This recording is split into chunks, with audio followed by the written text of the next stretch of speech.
ক্রিমে মার্কারির মাত্রা থাকে 1 ppm, কিন্তু এটাতে আছে 40 ppm, 39 মাত্রা বেশি দেওয়া আছে, যেটা যারা ব্যবহার করে খুবই ক্ষতিকর, স্বাস্থ্যের জন্য খুবই ক্ষতিকর। এগুলো কেন আপনারা বিক্রয় করবেন? এগুলো নিষিদ্ধ করা হয়েছে কত তারিখে দেখেন, 2022 সালে। এখন 2025 সাল চলতেছে, তারপরও আপনাদের কর্ণপাত হয় না।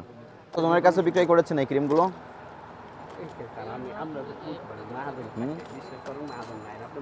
যাদের কাছে বিক্রি করেছেন তারা তো ক্ষতিগ্রস্ত হয়েছে, তাদের কাছে মাপ চান, তারা যদি মাপ করে দেয় মাপ পাবেন।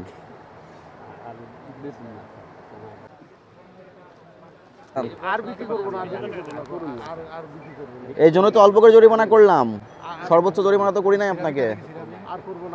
নাম কি দোকানের? হ্যাঁ, সুলতান স্টোর।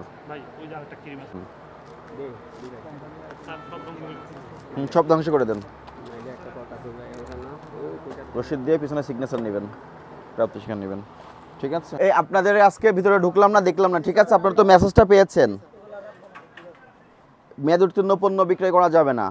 যে পণ্যের আমদানিকারকের বৈধ আমদানিকারকের স্টিকার নাই সেই পণ্য বিক্রয় করা যাবে না। নিম্নমানের ভেজাল পণ্য বিক্রয় করা যাবে না।